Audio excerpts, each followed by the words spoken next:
Top priority, making sure that our embassies and consulates are prepared for this wave of protests. Number two, we are supportive of freedom of speech and freedom of assembly inside of Egypt, but we would urge all parties to make sure that they're not engaging in violence and that police and military are showing appropriate restraint. And number three, how do we make sure that we get this political process back on track? And that's a difficult and challenging situation. But Egypt is the largest country in the Arab world, and I think the entire region is concerned. All right, welcome back, Steve Malzberg. We're joined right now by our good friend Judy Miller, Newsmax Contributor, Fellow at the Manhattan Institute, to talk about what's going on. Hey, Judy, how are you? Steve, I'm fine. Just got my voice back. Oh, good. Well, that's very convenient. I'm glad you did. Picked it up at the Voice store, no doubt? Yeah. Yes. Exactly. Well, happy July. Okay, so here's where we are. Right. We have the Egyptian military giving President Morsi a 48-hour ultimatum, or they say they will intervene unless they meet the opposition's demands or at least address them. We have the former Prime Minister of Egypt, Ahmed Shafiq, saying that the Muslim Brotherhood's reign will end within a week. Address both of those. Well, I think there's no doubt that the plot has thickened, so to speak. Look, this is a moment of crisis for Egypt, and it's primarily an Egyptian event. And even though the president has, wished them well and urged all sides to avoid violence and get the political process back on track, it's really up to the Egyptians at this point to see whether or not common ground can be met.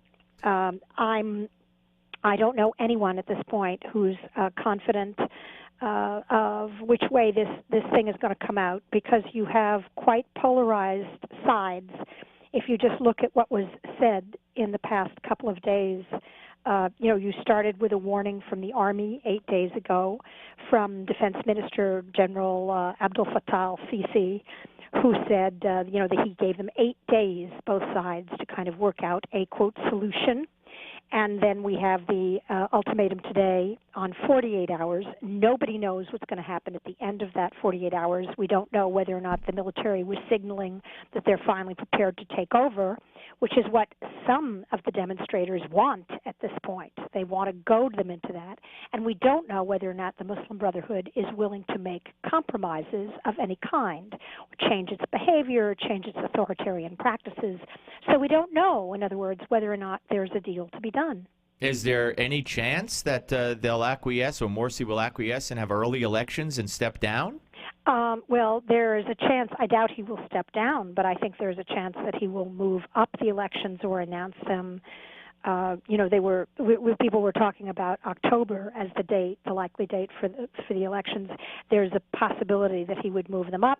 I think their preference would be for some kind of what they call national unity discussion or debate. A meeting which they've already invited people to. Everybody would come and sit in a big room and they'd try and work out their differences. But this is kind of playing to the Muslim Brotherhood's strong suit, because the Brotherhood has all of the instruments of government in its hands. And but what about? I'm sorry, but what about the army? I mean, if the military is saying to Morsi, do it or else, I mean, that's the wild card. What will they do? Well, but nobody knows what they're prepared to do, and nobody knows, by the way, what advice privately the Americans are giving them, because you've got to remember the Egyptian military is the branch that gets of the Egyptian government that gets the most support from the United States. Our weapons, our money, yeah. Our weapons, our money, and a dialogue that goes on constantly. Look, the rebels, who have signed, who are demanding not that he talk or that he change his ways, but that he step down and put in a temporary government. Exactly. This Tamarud group, they now have 22 million, or claim to have 22 million signatures on their petition that he step down. And I don't think that there's much doubt that at this point the Muslim Brotherhood government has lost the confidence of the majority of the country. I mean, the country's economy is in free fall. We have a situation, Steve, in which, you know, employment is up well over 13%, 20% for unemployed, for youth unemployment. We have foreign reserves that Egypt uses to buy the largest amount of grain in the world. I mean, they are the largest importers of wheat in the world, and there are long lines everywhere for gas, for food, for subsidized bread. You know, this economy which depends on tourism, is dying, and there's no confidence in the MB, in the Muslim Brotherhood, to run the country. That being said, it was only a year ago that we had an election in which the MB won.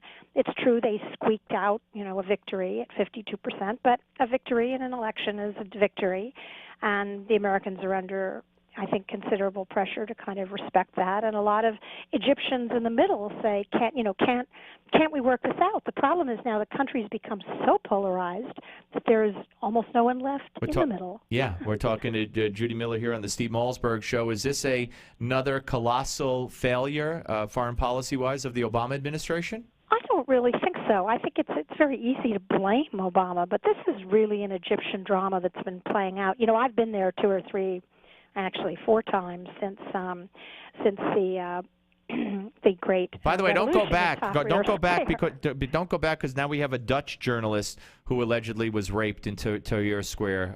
So you know, it's very dangerous. Things happen in Egypt.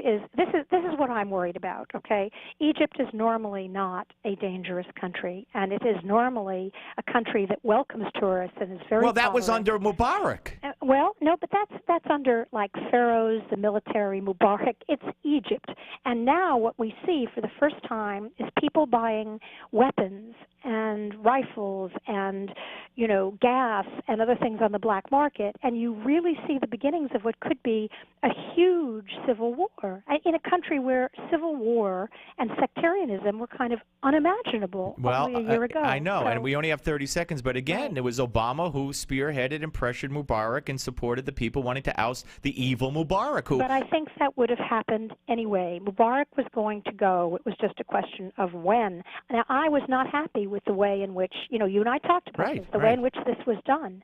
But you cannot blame what's happening on Egypt today on America. Okay. I really think that's unfair. All right, listen, when after the holidays, 4th of July, when you're around, I know you're in the city, come on up. We'll do it in the studio. We'll spend an hour, a half hour, and we'll talk about all this stuff, okay? I would love to.